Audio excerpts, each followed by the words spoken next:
आपण पाहतोय शिक्षा या पाठ्यपुस्तकातील पाठ क्रमांक 9 मधले अन्वय रचनेचा भाग, त्यामध्ये श्लोक क्रमांक 22 आपण पाहतो आहोत. इथे आपण बघितलं की न कांक्षे हे क्रियापद एकदा लिहिलेलं आहे, दुसऱ्या वेळी लिहिलेलं नाहीये, ते आपण गृहीत धरणार. आता जसं आता सांगितला अन्वय, त्याप्रमाणे पहिलं वाक्य होईल कृष्ण अहम. अहम हा शब्द अध्यारोप, तिसरा शब्द विजयम, चौथा न, पाचवा कांक्षे. इथे एक वाक्य पूर्ण होईल. दुसरं वाक्य अहम राज्यम सुखानी च, आता पुन्हा न कांक्षे, हे दुसरं वाक्य होईल. किंवा असं करण्याऐवजी सगळे शब्द एकत्र घेतले तरी चालेल. कृष्ण अहम विजयम राज्यम सुखानी च न कांक्षे. इथे पहिलं वाक्य संपलं. दुसऱ्या वाक्याला सुरुवात करताना आता गोविंद हे संबोधन येईल. हे गोविंद नहा राज्येन किम. इथे एक वाक्य संपेल. पुन्हा दुसरं वाक्य सुरू होईल. भोगैहि जीवितेन वा किम. किंवा मगाशी म्हटलं तसं सगळे शब्द एकत्र घेऊन हे गोविंद नहा राज्येन भोगैहि जीवितेन वा किम.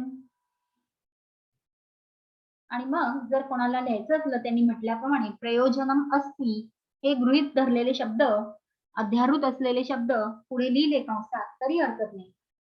किम प्रयोजनम अस्ति असं म्हणून प्रश्नचिन्ह.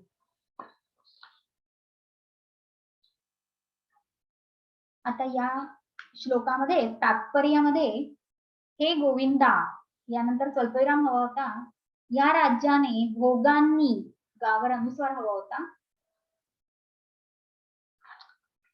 आणि पान क्रमांक 202 वरून चौथी ओळ, इथे प्रयोजन कर्तृपद आणि अस्ति क्रियापद. तर कर्तृपद कसा लिहिला गेलाय बघा, ऋकाराऐवजी उकार पडलाय, तर तिथे पण एक सुधारणा करून घ्या. आता यानंतर श्लोक क्रमांक 23 पान क्रमांक 202 आपल्यापैकी कोणी वाचणार आहे का? भगवद्गीतेतला हा पहिल्या अध्यायाचा 33वा श्लोक. मी वाचू? हा. येषामर्थे कांक्षितं नो राज्यं भोगाः सुखानि च ते इमेव स्थिता युद्धे प्राणान् त्यक्त्वा धनानि च. पदविभागः येषाम् अर्थे कांक्षितं नः राज्यं भोगाः सुखानि च ते इमे अवस्थिताः युद्धे प्राणान् त्यक्त्वा धनानि च. संधिः ते अधिक इमे यान्तादेश संधिः यलोपः इमे अधिक अवस्थिताः पूर्वरूप संधिः अवस्थिताः अधिक युद्धे विसर्ग संधिः लोपः. तात्पर्य ज्यांच्यासाठी आम्ही राज्य सुख उपभोगाची इच्छा करतो ते सगळेजण आपलं सुख धन वगैरे सोडून प्राण देण्यासाठी युद्धात उभे आहेत. वाक्य विश्लेषणम. क्रिया कांक्षितम अस्ति सन्ति. प्रथमा राज्यं भोगाः सुखानि च किं निमित्तं येषामर्थे. दुसरी क्रिया अवस्थिताः. प्रथमा विभक्ती ते इमे कुत्र युद्धे. पुढची क्रिया त्यक्त्वा त्वान्तं. द्वितीय विभक्ती प्राणान् धनानि च. इथे संबंध बोधक यद तद येषाम ते द्वारा जोडलेली दोन वाक्य आहेत. ते इमे ही संस्कृत शैलीचे सौंदर्य प्रकट करण्यासाठी सामान्य रूपाने केला जाणारा हा प्रयोग आहे. याचा अभिप्राय आहे ते सगळे, ज्याचा परिचय आहे अथवा ज्यांची चर्चा करायची आहे त्यांच्यासाठी प्रयुक्त केला जाणारा हा प्रयोग आहे. या श्लोकामध्ये ते इमे चा प्रयोग परिचितासाठी केला आहे. सोयम बालकः उपस्थितः. तो हा बालक आला आहे. सोहम ब्रवीमि. तो मी बोलतो. त एते मौनेन स्थितवन्तः. ते ज्यांच्याविषयी आधी सांगितले आहे शांत आहेत. सोयम देवः वांछितं फलं ददातु. हा ईश्वर सगळ्यांना इच्छित फळ देऊ दे. सा एषा वार्ता सर्वत्र प्रसृता. ती ही वार्ता सगळीकडे पसरली. अन्वय रचना. कांक्षितमस्ति. किं कांक्षितमस्ति? राज्यम. पुनः के कांक्षिताः सन्ति? भोगाः. पुनः कानि कांक्षितानि सन्ति? सुखानि च. अवस्थिताः सन्ति. के अवस्थिताः सन्ति? ते इमे. कुत्र अवस्थिताः सन्ति? युद्धे. किं कृत्वा अवस्थिताः सन्ति? त्यक्त्वा. कान् त्यक्त्वा? प्राणान्. पुनः कानि त्यक्त्वा? धनानि च.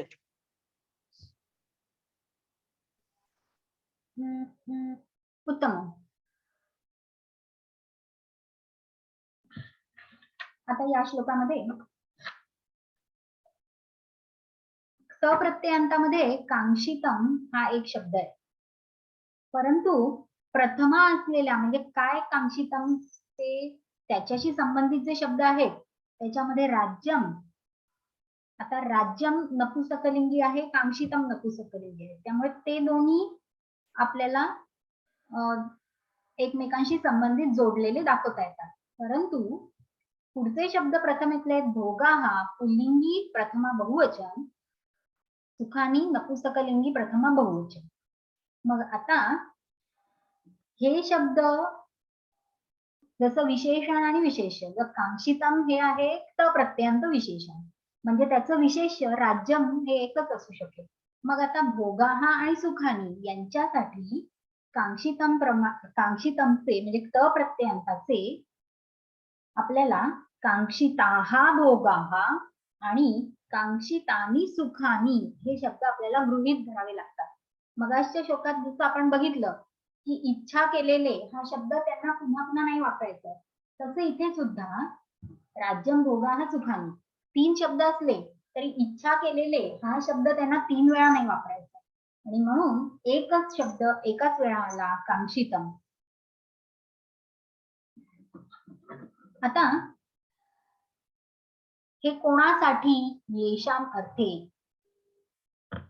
ज्यांच्यासाठी अर्थे वापरलं की ज्यांच्यासाठी त्याची षष्ठी विभक्ती असते, म्हणून येशाम ही यत सर्वनामाची षष्ठी, इथे षष्ठीचं बहुवचन आहे. आता त्यांनी ठीक आहे, दुसरा आकडा अवस्थिताः हे प्रत्ययांत. अवस्थिताः संती. कोण? ते इमे, ते हे आणि कुत्र कोठे? युद्धामध्ये, त्याच्याशी संबंधित हे शब्द आहेत. आता अवस्थिताहाला जर क्रियापद आपल्याला हवं असेल तर संती हे क्रियापद आपल्याला घेता येईल अध्यारूप, म्हणून ते त्यांनी तिथे कंसात दाखवलं. आता त्वा प्रत्ययांत त्यक्त्वा. आता त्यक्त्वा ही क्रिया करून म्हणजे त्याग करून. कशाचा त्याग? प्राणान धनानी हे कर्म, म्हणजे प्राणान धनानी च त्यक्त्वा असा क्रम आहे. त्याग करून काय करतायत? युद्धे अवस्थिताः, युद्धात येऊन उभे राहिले. म्हणजे या वाक्यातल्या क्रमामध्ये त्यक्त्वा ही क्रिया आधी येणार, अवस्थिताः ही नंतर येणार. आता हे जे पहिलं वाक्य होतं काय काय कांक्षितम ते वाक्य आणि दुसरं वाक्य की प्राण धन वगैरे सोडून हे उपस्थित झाले आहे, या दोन वाक्यांचा संबंध जोडण्यासाठी यद आणि तत् सर्वनाम वापरलं आहे. यत म्हणजे जे, तत् म्हणजे ते. जे आणि ते अशा सर्वनामांनी दोन वाक्य जोडली जातात. त्यांनी असं म्हटलंय संस्कृत ही संस्कृतची शैली आहे आणि तिचं सौंदर्य आपल्याला पाहायचं. आता ते इमे नंतर ही शब्द आलाय, ही संस्कृत शैलीचे सौंदर्य प्रकट करण्यासाठी सामान्य रूपाने केला जाणारा प्रयोग. आता प्रयोग शब्द आहे म्हणून वरती सर्वनाम हवं हा संस्कृत शैलीचे सौंदर्य प्रकट करण्यासाठी सामान्य रूपाने केला जाणारा प्रयोग, म्हणजे तिथे हा असा शब्द हवा होता. आता त्यानंतर त्यांनी वाक्य दाखवले. सहा अयम, तो हा. आता तो हा बालक आला आहे हे वाक्य कधी म्हणतील? की ज्याच्याबद्दल अगोदर काहीतरी सांगितलंय, जो चपल हा असती, फार चपळ आहे, असं वगैरे काहीतरी त्याच्याबद्दल सांगितलं असेल. यहा चपलः अस्ति सः अयं बालकः उपस्थितः. तो बालक इथे उपस्थित झाला आहे. म्हणजे मला असं म्हणायचंय की त्यांनी वरती जे यत तत म्हटलंय ना, तर ते यत वालं वाक्य त्यांनी द्यायला हवं होतं. इथे सांगताना यहा चपलः अस्ति सः अयं बालकः उपस्थितः. तो हा बालक उपस्थित झाला आहे. यहा गीतम श्रुतवान सः अहं ब्रवीमि. ज्याने गाणं ऐकलं तो मी बोलतो आहे. असं काहीतरी सुरुवातीला, त्या वाक्याच्या सुरुवातीला जो आणि तो, जे आणि ते, तर ते जे किंवा जो वालं वाक्य इथे यायला हवं होतं. ये प्रवचनम श्रुतवन्तः ते ते मौनेन स्थितवन्तः. ज्यांनी प्रवचन ऐकलं ते हे शांतपणे बसले आहे. यः सर्वान् रक्षति सः अयं देवः वांछितं फलं ददातु. जो सगळ्यांचं रक्षण करतो त्या देवाने हे आपल्याला वांछित इच्छित फळ द्यावे.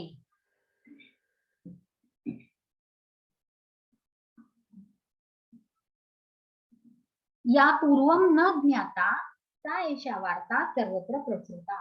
जी अगोदर कळली नाही ती ही बातमी आता सगळीकडे पसरली. अशा प्रकारे जो, जी, जे अशी वाक्य या वाक्यांना आपण जोडली की ते सौंदर्य आपल्याला कळतं. आता मराठी अर्थ देताना पण सहा अयम, तो हा बालकाला आहे.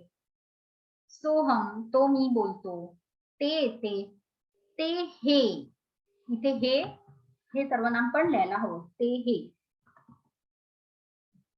त्यानंतर सहाय्यम, तो हा म्हणजे त्याच्याबद्दल अगोदर काहीतरी सांगितलंय. तथा तो परमेश्वर, सर्वव्यापी, विभू किंवा अजून काही विशेषण वापरले. तो हा ईश्वर म्हणजे तो हा शब्द पण तिथे हवा होता. सा एषा, ती ही वार्ता सगळीकडे पसरली. अशा प्रकारे. मग आता ही रचना आपल्याला सांगितली ती या श्लोकात कुठे दिसते आपल्याला?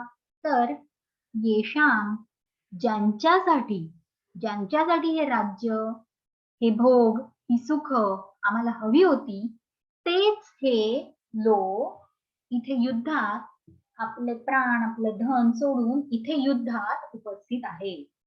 आता आपल्याला असं वाटतं की का तो असं म्हणतोय? समोर आपल्याला वाटतं की समोर तर कौरव आहेत, दुर्योधन आहे. पण त्या कौरवांच्या आणि दुर्योधनाच्या बाजूने त्यांचे आजोबा भीष्माचार्य सुद्धा आहेत, ज्यांच्यासाठी राज्य, उपभोग आणि सुखांची इच्छा त्यांनी केली. ते भीष्माचार्य असतील, द्रोणाचार्य असतील, तर असे लोक पण आहेत, असे नातेवाईक पण आहेत की ज्यांच्यासाठी राज्याची, भोगाची, सुखांची इच्छा केली होती. आता तेच लोक आपले प्राण, आपलं धन सोडून युद्धासाठी समोर शत्रू म्हणून उपस्थित झाले आहेत. आता या श्लोकाचा अन्वय आता सुरुवात होईल. इथे काही संबोधन नाहीये त्यामुळे वाक्याला सुरुवात होईल. येशाम अर्थे, ज्यांच्यासाठी. येशाम एक आकडा, दुसरा अर्थे.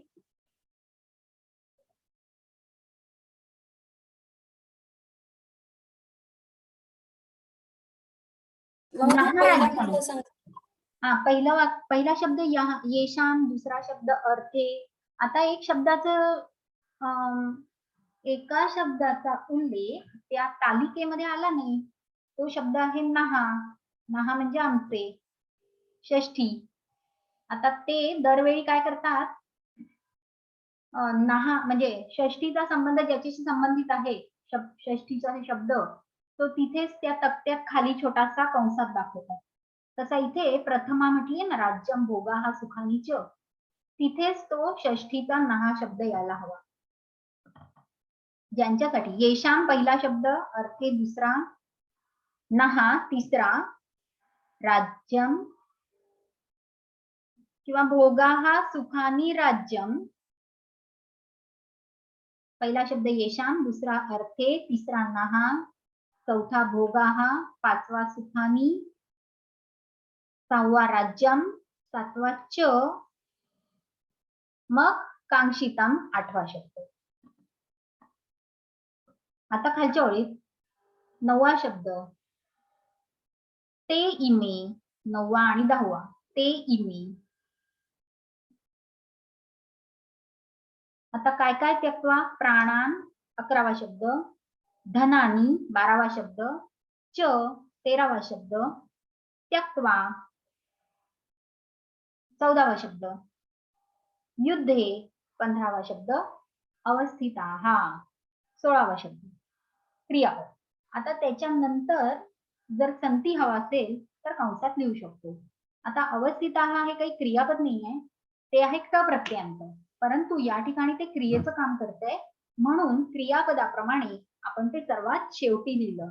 जरी ते क प्रत्ययांत विशेषण असलं तरी ते क्रिया दाखवणार आहे, म्हणून ते आपण वाक्यात ते सर्वात शेवटी लिहिलं. आणि दुसरं कुठलंही क्रियापद नाहीये वाक्यात, म्हणून आपण त्याला क्रियापदाच्या जागी घेतलं.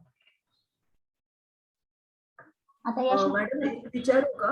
हा, प्राणान त्यक्त्वाच्या मध्ये हा सकार कुठून आला? प्राणान त्यक्त्वा कसं झालं? प्राणान अधिक त्यक्त्वा हा जो संधी आहे त्यातल्या न अनुनासिक आहे ना, तो अनुनासिका ऐवजी अनुस्वार आणि पुढे स चा आगम झालाय, तर तिथे अधिक आलाय नियमानुसार, संधीच्या नियमानुसार. आपल्याला मला वाटतं जेवढे संधीचे प्रकार दाखवले त्यात हा प्रकार नव्हता. हरकत नाही, ह्याच्याविषयीचं अधिक विवरण मी ग्रुपवर पाठवते. धन्यवाद.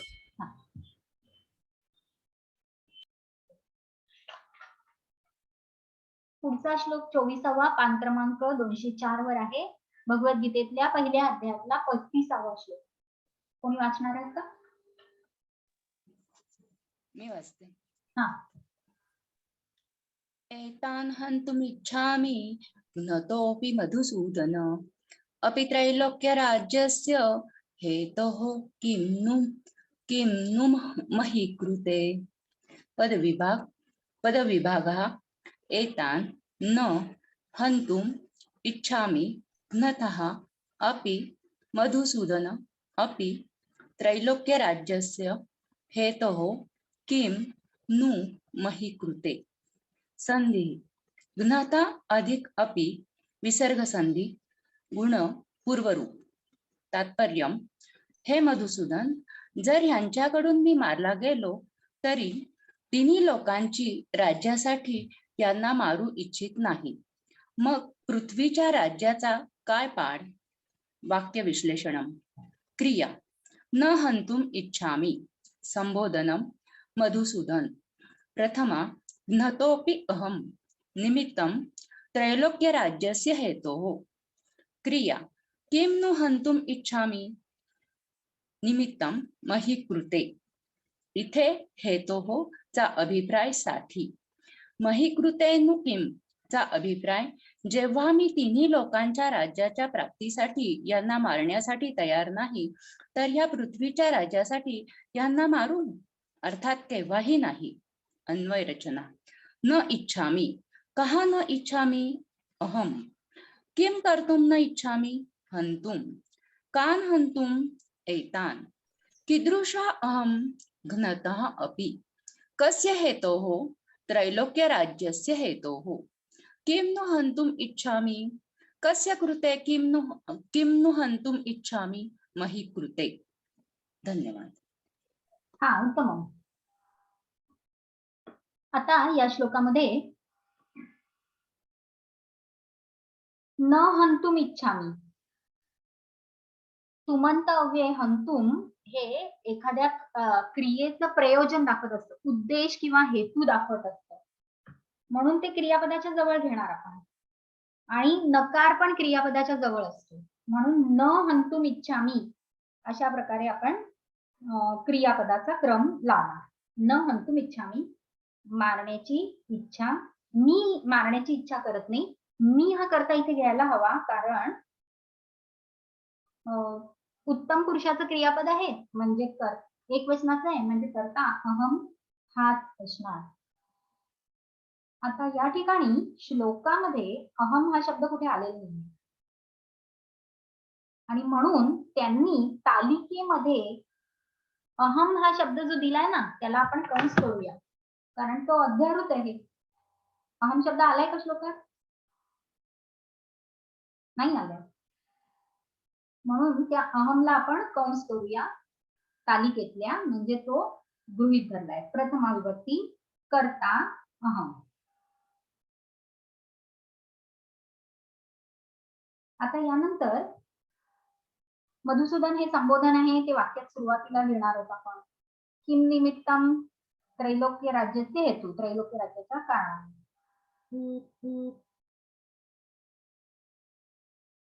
आता या ठिकाणी मला एक प्रश्न पडलाय, भिन्नतः अपि हे त्यांनी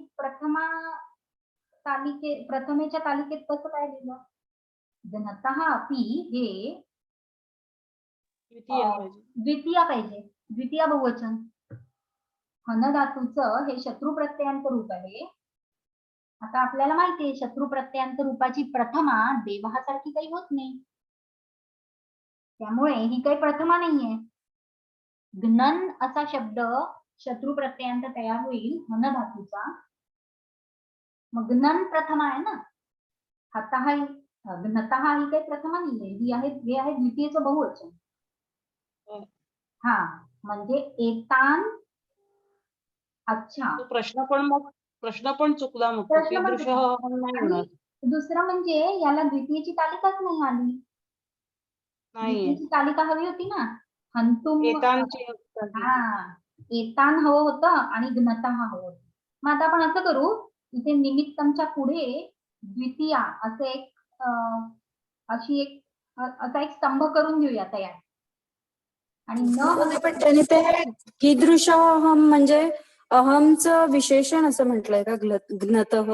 मग मी तोच विचार करतेय, जर अहमचं ते विशेषण आहे ना, अहम आहे प्रथमा विभक्ती, मग घ्नतः नाही ना तो. मग त्या केस मध्ये मला तो वाचताना तरी क प्रत्यय वाटला एकदम. नाही, तो नाहीये, तो शत्रू प्रत्ययच आहे. काय वाटला? काय प्रत्यय वाटला? त प्रत्यय. प्रत्यय. हत असं होतं ना, हन धातूचा हत हे त प्रत्ययांत होतं. हा हत्त होतं, बरोबर. मग आता शत्रू प्रत्ययच आहे अहम, तो. हा अहम ही जर प्रथमा असेल ना, तर घ्नतः ही प्रथमा नाहीये, त्याच्यामुळे ते घ्नतः त्याचं अहमचं विशेषण नाही होऊ शकत. एतांचं होईल. पहिली गोष्ट घ्नंचा अर्थ काय? मारणारा. पहिली गोष्ट अर्जुन मारायलाच तयार होतो, त्यामुळे मारणार आहे त्याचं विशेषण होऊ शकत नाही. बरोबर ना? इथे तो आता मारायलाच तयार नाही ना, मी तर युद्धच करणार नाही म्हणतो, तर तो स्वतःला मारणारा कशाला म्हणेल? म्हणजे याचा अर्थ घ्नन शब्द त्याचं द्वितीयचं बहुवचन एतान हे जे सर्वनाम आहे ते द्वितीयच आहे. मला त्याला असं म्हणायचंय की त्यांना मला मारायची इच्छा आहे, पण मला त्यांना मारायची इच्छा नाही. आणि म्हणून आपण इथे एक तालिकेत एक स्तंभ करूया तयार द्वितीयचा, आणि त्या द्वितीयेमध्ये दोन शब्द येतील, एतान आणि घ्नतः. आता हे कर्म मिळालं वाक्यात की अहम हंतुम न इच्छामी. कोणाला मारायची इच्छा नाही? एतान. हे कसे? यांना मारायची इच्छा नाही. हे कसे? हे आहेत ठार मारणारे, ते आम्हाला मारतील, पण आम्हाला त्यांना मारायचं नाही, मला त्यांना मारायचं नाही.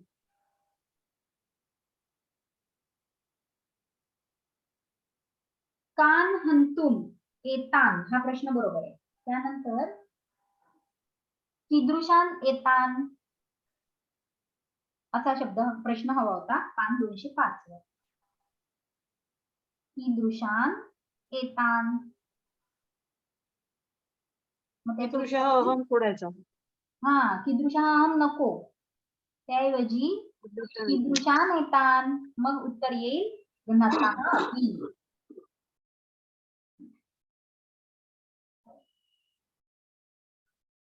आता याची खात्री करायला आपण एखादं भगवद्गीतेचं पुस्तक बघूया.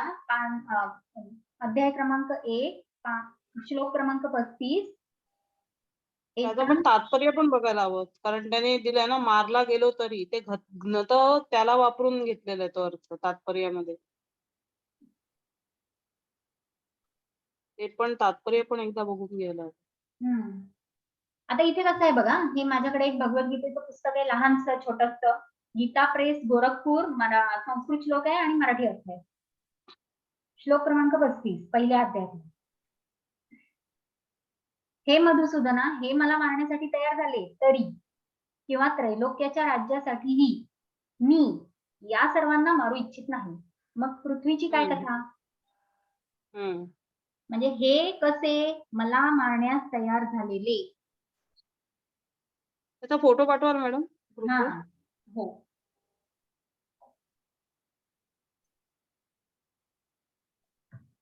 म्हणून मला असं वाटतं इथे ही करेक्शन करून घ्यावी.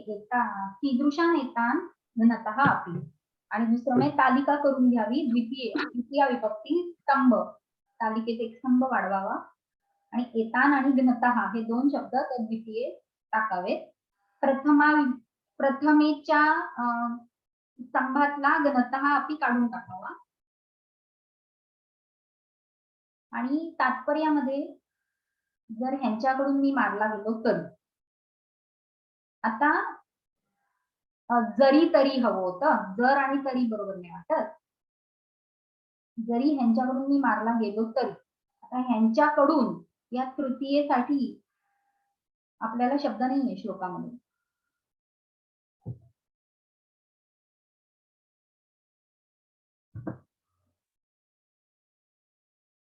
आणि पुन्हा मी मारला गेलो तरी, मारला गेलेला मी प्रत्ययांचं नाहीच नाही, तो नाहीच आहे. हा, त्यामुळे दोन्हीकडून तात्पर्यातलं हे वाक्य बरोबर नाही. म्हणून म्हटलं हे फोटो तुम्ही पाठवलात ना याचा, बरं पण. जरी हे मला मारणारे असले तरी, असा अर्थ घेता येईल.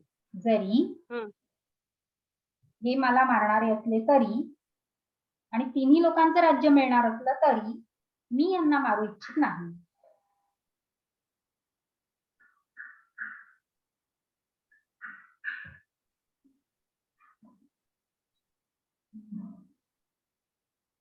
ठीक आहे, पूर्णच हे बदललं त्याचं. हा, ते पूर्णच बदलतंय ते. एक घ्नतः त्यांनी अहमला जोडलं ना, त्याच्यामुळे त्यांचा अर्थ वेगळा झालाय तो सगळा. हो.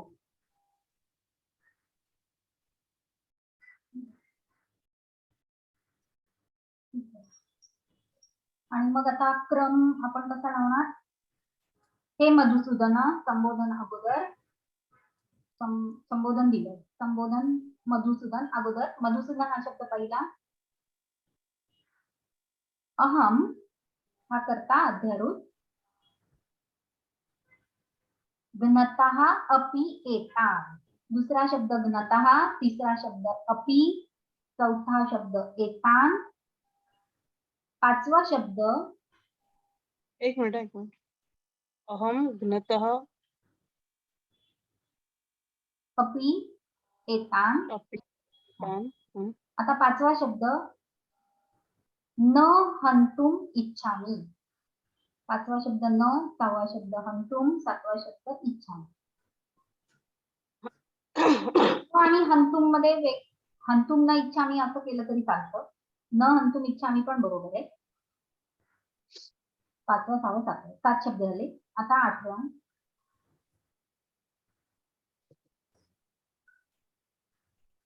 त्रैलोक्य राज्यस्य हेतोः अपि, 9वा शब्द त्रैलोक्य राज्यस्य, 10वा शब्द हेतोः, 11वा शब्द अपि, 12वा शब्द मही, अपि दोनदा आहे, वरच्या वाक्यात पण आहे, खालच्या वाक्यात पण आहे. अच्छा. मही कृते नु किम, नु म्हणजे खरोखर, खरोखर. मही कृते किम. आता किम नंतर प्रश्न काय होईल? हंतुम इच्छामी असं अध्यारूढ. मही कृते किम हंतुमिच्छामि, मी काय जमिनीसाठी मारण्याची इच्छा करेन? उत्तर आहे नाही.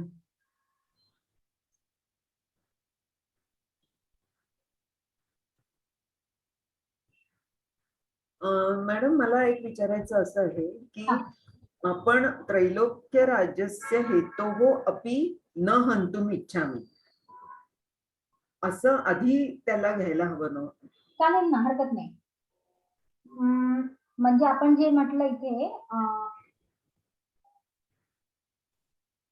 अच्छा, आधीच्या वाक्यात मधुसूदन हम्म. अहम ज्ञतः अपि एतान् त्रैलोक्यराज्यस्य हेतोः अपि हन्तुं न इच्छामि. हम्म. किं नु मही कृते? हा. हा, असंही चालेल.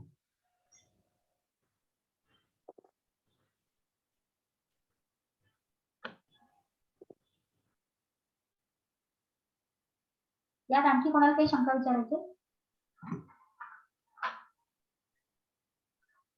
त्यानंतर 10व्या पाठामध्ये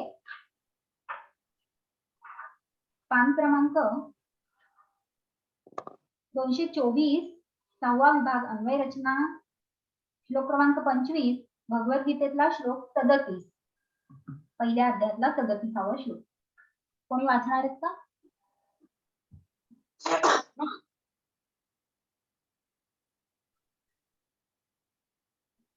पठतु. मी वाचू? हा हा. तस्मान्नार्हा वयं हन्तुं धार्तराष्ट्रान् स्वबान्धवान् स्वजनं हि कथं हत्वा सुखिनः स्याम माधव. पदविभागः तस्मात् न अर्हाः वयं. श्लोकातील अन्य पदे संधियुक्त नाहीत. संधी तस्मात् अधिकम न अनुनासिक संधी, न अधिकम अर्हाः सवर्ण दीर्घ संधी, अर्हाः अधिकम वयम विसर्ग संधी लोपः, स्वजनम अधिकम ही अनुस्वार संधी. तात्पर्य: हे माधव, म्हणून स्वतःच्या बांधवांना धृतराष्ट्रपुत्रांना मारणे योग्य नाही. स्वजनांना मारून आम्ही कसे बरे सुखी होऊ? वाक्य विश्लेषण.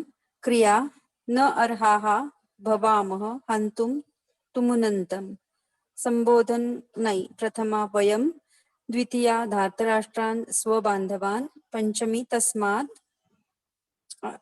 क्रियापद पुन्हा स्याम, स्याम आणि हत्वा.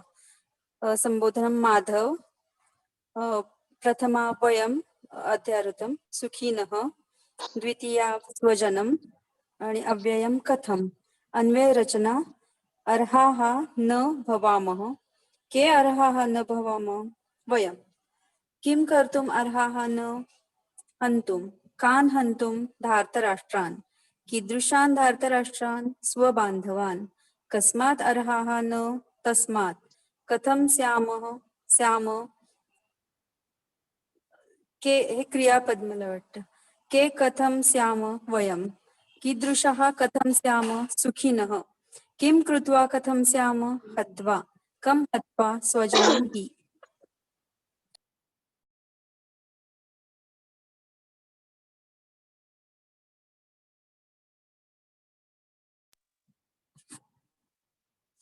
अभवत् महोदय.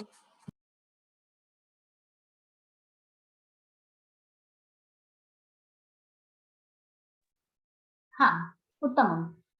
आता यामध्ये न अर्हाः हे खरं म्हणजे विशेषण आहे वयमचं. अर्ह म्हणजे पात्र असणे, योग्य असणे. हा, म्हणून आपल्याला त्याला गृहीत धरायला हवं एखादं क्रियापद.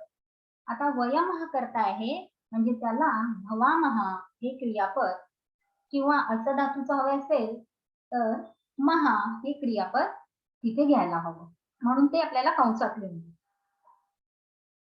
आता आपण मगाशी बघितलं की तुमून प्रत्ययांत जर असेल तर ते आपल्याला क्रियापदाच्या बरोबर लिहावं लागतं, कारण ते त्या क्रियेचा हेतू दाखवत असतं. म्हणून न हंतुम अर्हाः भवामः किंवा हंतुम न अर्हाः भवामः. न अगोदर लिहिला तरी चालेल. न हंतुम अर्हाः भवामः. आता दुसरं क्रियापद दिलंय स्याम हे असं धातूचं विद्यार्थ्याचं विधिलिंग लकाराचं उत्तम पुरुषाचं बहुवचन. आम्ही सुखी कसे बरे होऊ, यासाठी त्याम हे क्रियापद. आता त्या क्रियेत पूर्वी होणारी क्रिया आहे हत्वा, स्वांत अव्ययाने दाखवली म्हणून, आणि त्याचं कर्म आहे स्वजनम. स्वजनम हत्वा हे अगोदर येईल आणि सुखी वयम आणि वयम सुखिनः कथम स्याम हे नंतर येईल. आता या श्लोकाच्या सुरुवातीला एक तस्मात हा शब्द आहे. हा तस्मात शब्दाचा अर्थ त्यामुळे, म्हणून असा अर्थ. आता काहीतरी अगोदरच्या श्लोकात सांगितलंय म्हणून पुढचं वाक्य आता त्यांना म्हणायचं, म्हणून हा शब्द तस्मात हा शब्द वाक्यात आपल्याला सुरुवातीला लिहावा लागतो. आता 2 वाक्य झाली. त्यातलं पहिलं वाक्यामध्ये क्रियापद आपल्याला मिळालं हंतुम न अर्हाहा किंवा न हंतुम अर्हाहा, हे पहिलं क्रियापद, पहिलं वाक्य. दुसऱ्या वाक्यात त्याम हे क्रियापद. वाक्यात एक संबोधन पण आहे, माधव हे संबोधन आहे.